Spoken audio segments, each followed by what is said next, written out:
Welcome back to Community Voice. That's a great thing about working at a great music radio station. You get to hear some good music. And so we're joined in studio. Excuse me, just one. Let me get back to my radio voice. We're joined in studio.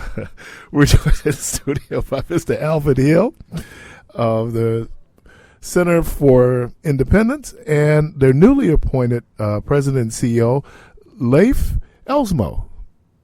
Did I do it right? Yeah, that's exactly right. Thank you, Keith. Is that Swedish, Norwegian? Norwegian. Yeah. No Oli jokes. All day. So tell us a little bit about you, man. Yeah, thank you, Keith.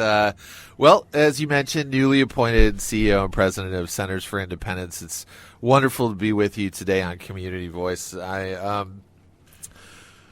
month in, and really excited to be here in Milwaukee and with the Centers for Independence. So I come from academic medicine, public health. That's where I came from, working in the neighborhoods of Chicago. But it's a return trip. I went to college here at UWM and did a year of service in community here in Milwaukee. So it's a return trip right to the same neighborhood where I worked in Midtown Milwaukee. So where are you from originally? Originally, I grew up in Racine, Wisconsin. Okay. Went to university here, and then did a tour. I've been in Chicago neighborhoods working on public health, which is what brought me to CFI, which is working on health equity. What high school you at down in Racine? Horlick. Okay, good school. Good school. Yeah. I thought you were going to say St. Catherine's. We got quite a history. So? Yeah, quite a history. No, Racine Horlick. The pit. So, you it's almost like you come full circle. Yes, sir. How do you see yourself now stepping into this role as President and CEO of CFI? Yeah, I coming from working in public health and in communities and community building over the years, which has been the focus of my work, intercultural leadership around getting better health outcomes. This is where CFI is squarely centered, and we're looking at this in terms of how do we get better outcomes for all people? When you look at our vision, right, to have healthy and hopeful communities, right, that's the work that we're doing and working together with people of all backgrounds to achieve total health. And that's what the lens I'm bringing, and part of that is the ability to connect. What we learned from public health over the last couple of years is better connecting, better collaborating, working on collective approaches to improvement in community at large, right? A lot of that is social drivers. That's what I come with, and I'm excited to bring that to an already capable leadership team at Centers for Independence. Al is among them, of course. We're working closely on equity initiatives, and glad to be a part of the squad. It was interesting, and I don't know if this was by design or you said health and hope. Yes, sir. Yeah. So health and hope. Healthy, hopeful communities. Yeah, but what I'm saying, but it's so health. Does health lead to hope? Well, the science of hope says that it will. The science of hope says that you have the ability to make it better. And so we try to we want to create that hope. Mm-hmm. Of what it's saying. Now, I think it's a little bit easier than the formal definition. And we've adopted the science of hope, by the way, too, at our organization. That's very interesting because I had never heard the sance of hope. There's a science. Yeah, the science of hope. Okay. Mm-hmm. Yep. And so the def is, again, and sometimes I get mixed up with it, but that the future will be brighter and you have the ability to make it so. So that's what it is. So, but it's creating, I think, that thought that we can have the healthy and hopeful communities, and that's really the kind of the shift in focus that our organization has had in order to create that. Yeah, it's a belief, Keith, right? Yeah, it's a belief. And you can design around that. It's human-centered design that you can achieve these things, right, through hope. It's part of the social and driver. our health can impact on that science of hope, right? The science Correct. of health and the interaction with the science of hope. I just never heard it. It's jumped out at me, and I thought, man, what this is fascinating. It's bold and exciting. Right. It's true, and I think we're working with communities closely to build that process. Talk about your vision for enhanced community engagement and corporate social responsibility. What does that mean? Well, for us, right, for Centers for Independence and along with our communities, it's achieving better health outcomes and building the process to get there, right? So you need to do that. That is not a one track, right? We learned from public health that working together and stripping away barriers or silos, right, is going to get us to better health outcomes. If you look at the response to COVID or these kinds of things, even health issues or public health issues like violence or these kinds of things, when you work collaboratively, you get to better, more sustainable outcomes. You think about that in a collective way. So we're thinking about the end, right, that people from all backgrounds can come together to improve the health of our communities.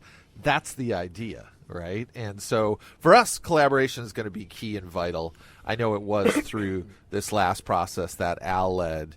We found some interesting things about how we can work together with other partners in the community, and that's what we're here talking about. You would today. think that community serving organizations, this would be a no-brainer, but that's not necessarily the case, right? Not necessarily the case. And you know what I found, and I know, Keith, I came, I would like to talk a little bit about our Mobilizing Communities for Just Response grant that I led. But we found that some of our organizations operate in silos. There's a lot of organizations here in the city that are doing a lot of good things with that, but we don't really even know it.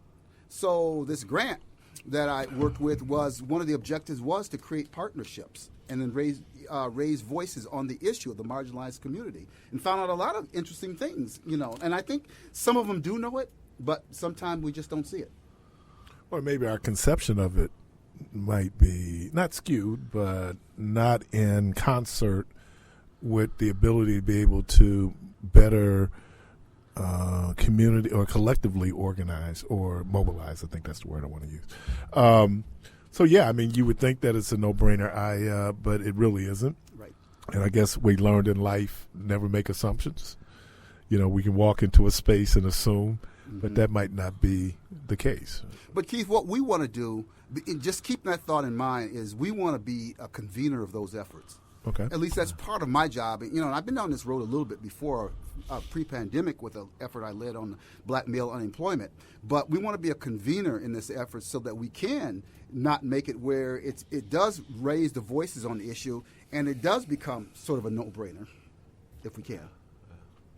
Yeah, no, that's right, Al. And what the work that Al has been leading here gets to designing the table a little bit and keeping people together, convening, discussing the work that we're working on independently and how that connects to that outcome, right? That overall goal, which is a healthier and hopeful community. So getting people together is a big part of it.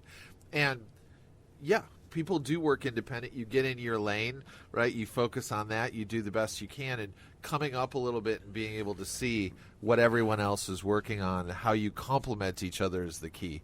And Al, this work here that Al was leading is pivotal. Talk about that. That was a grant? Keith, the acronym for is MC4JR, which means Mobilizing Communities for a Just Response. It was a grant that we got through the state of Wisconsin that the money started at the CDC level.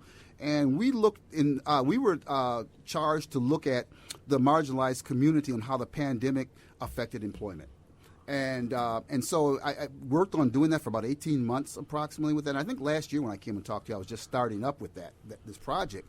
But we found out that the marginalized community was impacted by the pandemic more than the greater Milwaukee community. We first landscaped 12 zip codes here in Milwaukee that we identified as the marginalized community. And so we looked at that, and we looked at different factors to say, is that a marginalized community? We looked at income, we looked at education, we looked at vaccination rate, and said, yes, these 12 zip codes. Now, did we hit it perfectly at all 12? No, there's probably some more zip codes. But compared to other outlying zip codes in Milwaukee County, these are the marginalized community. And we found out with employment that the marginalized community, was just, all of us were affected by the pandemic. I mean, it was for all, but the marginalized community in ways that I didn't even know as an example, did not got affected. So let me just give you one example. Transportation. as we know, having reliable transportation is a factor into employability, hopefully. But we found out during the pandemic, this was an eye-opener for me, like if you didn't have your reliable car, let's just say, and you relied on public transportation, let's just say the county bus. Well, I didn't realize, when the county bus, came out with their policy and limited to say 10 riders, that people that were trying to get to their employment, if the bus was full, it passed you up.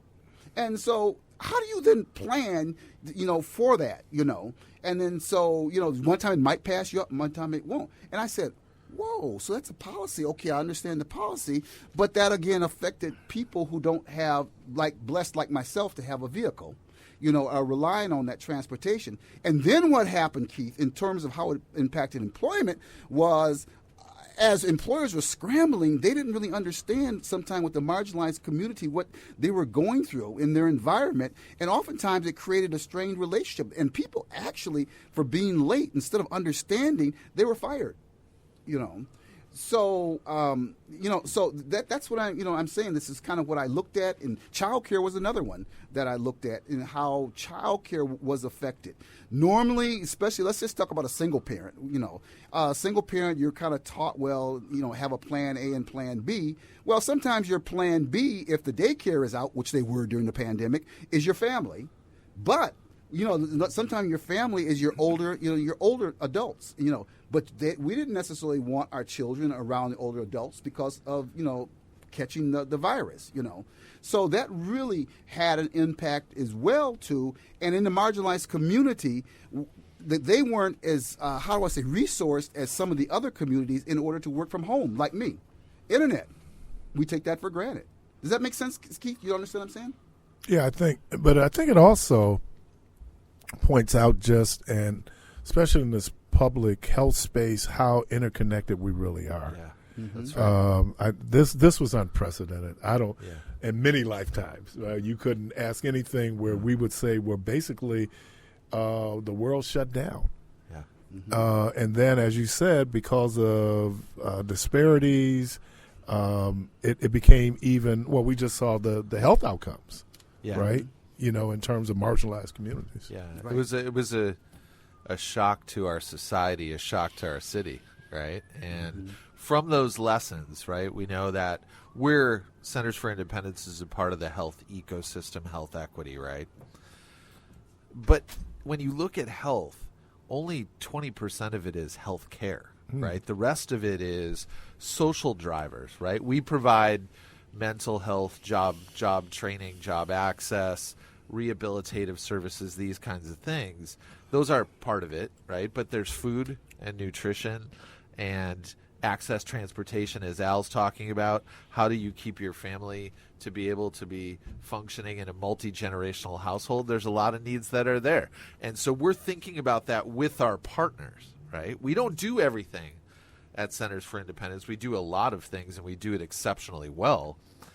There are other partners in the community that are serving some of these social drivers or needs that really get to better outcomes if you can support families and communities in that way. And I think that we learned, right, Al? Part, that working together will get to more sustainable results for any zip code, but certainly for the zip codes we're talking about here. Discovered not only our interconnectedness, our interdependence on other folks. Sir. Yeah, and that's being able to have this, I know when I did customer service training, I said, there's two customers. There's the external customer and the internal customer, right? And so you have the people you work with, but then there's also the people that you work with, right? Yeah. People who are doing what you're doing or doing something that impacts on what you do. And so to be able to have, because I was thinking as you were saying that, how we go from rhetoric to realization, because, we're always having these conversations. Let's have these conversations. But how do we make it actionable? Well, Keith, I'm glad you asked that question, because let me just explain how we got this information. First of all, we went out. We were supposed to form partnerships with partners that we normally don't partner with. So, as an example, we partner with SDC, WCS, Block, the City of Milwaukee Health Department. and to get this information. So we sent out surveys to them, but then after that, we went and then did interviews on the surveys they sent out. And one of the persons, which you know, who was our front person for that was Terrence Ray. He was with us as a consultant through his RGM consulting company. And so Terrence went out there and actually made contact. And so now what we want to do is not take this information and put it on the shelf. We want to form some action with it. So this is kind of like the start of really talking about some of the results from this. I'm going to be reporting to our board of directors, but also I'm going to be going around now and sharing this with our partners that we did bring to the table. And that's, again, was one of the factors that this grant wanted us to have partnerships and raise the issue, raise voices on this issue within the community. Now, you say this issue, what issue? The issue of of how employment infected the marginalized community. Because let's just say we have another pandemic, I don't know, or something that's similar. How are we going to be prepared to better handle it? So that's what we want to, really do. Or how can something similar that we, can connect up social service organizations like ourselves and others, along with the employers also. Yeah. What I found out was interesting is I think there was a lack of cultural competence with employers in terms of understanding the marginalized community. Well, I think they understood. They had a bottom line. That bottom line. The fact that the administration that was in power at that point declared meat workers essential workers, and they're going into unsafe environments, and employers refusing to modify the workspace, and so these folks are getting sick, and they won't allow them to get unemployment, right? Because it was about the bottom line. Mm-hmm. Now, and for us, we still wanted our pork chops, right? It is that it's a crazy relationship, but it's always about the money. I think they knew. I just think they didn't care. I think that the bottom line was we need to continue to suffer, to go forward. But then, which is really interesting because we do, it also showed America's socialism. We did a lot of socialism in COVID.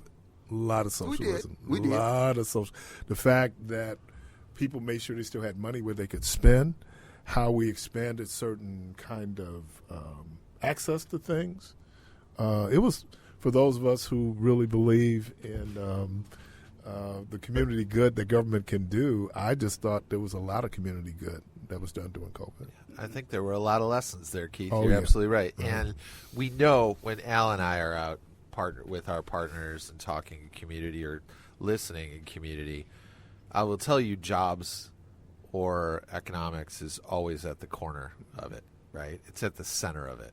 And so cornerstone is what I meant. It's in the center of every conversation because we know health, right, broadly, as social driver there of a job, insurances, these kinds of things. You know a lot about that for your household, right? So this is something that from this I think we can continue to partner on. When you look at an outcome, and I'll give an example here of Healthy People 2030, right? And you look at health equity, those are the outcomes. We know what it takes. There's social drivers there. Employment is in the center of that, right? And so what Centers for Independence is doing to create access for people from all backgrounds to be able to be employed and to work, that gets to that, right? That's the impact. So the partners that Al was working with and leading this work here are all working on that issue at some level. So you strip away barriers like transportation or those kinds of things so you can get to that work, it does create additional opportunities. Well, Al was that's even what we're looking at. As basic as childcare. Right. Exactly. And you could imagine, you see it when parents have to scramble when there's a weather emergency and they got to find, could you imagine now we're talking like daycares have to close because you have to limit now what we know now, and you said something very interesting about I think either you or Leif was talking about the intergenerational piece. Mm-hmm. We found out that younger people didn't have the same outcomes as older people when it came to getting COVID. Correct. But the young people would come in and then they would infect older folks. Absolutely. Who would then have different comorbidities and so it said a lot. I learned so much in those 3 years. Yeah. I think we all did. And, Keith, just to kind of shift it off the negative to the positive, I always think about positive things came out of COVID as well. I think about myself personally.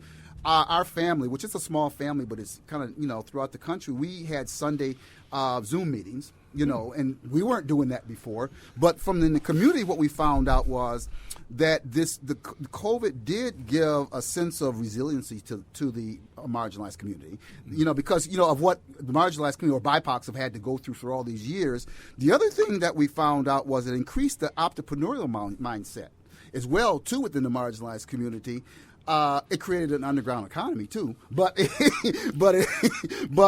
was and there was also more youthful expression as well too. So there were some positive things that came in within the marginalized community that we don't think of, that did happen. I see you smiling over there. Because you drive by barbershops, it'll be dark, but you see thousands of cars parked in front of them, right? But it's dark. It's dark. It's like the old speakeasy days. You go and knock on the door. Who sent me? Al sent me. Haircut Al. But you're right. But it shows the resiliency of human beings. Right. Yeah. Because this is what I learned during COVID. I'd never had this understanding. Organisms are about survival, regardless of the organism. Whether it's the human organism, whether it's a virus, it's about survival and what we do to survive. That's right. And what you all are saying, not only will we survive, we should thrive. That's right. That's right. That's right. That applies to communities. That applies to communities. Every community should thrive, not just some. Yeah. Oh. That's right. Thank you, disparity. Keith. Yeah. You're listening to Community Voice. We're going to take a quick break. Be right back.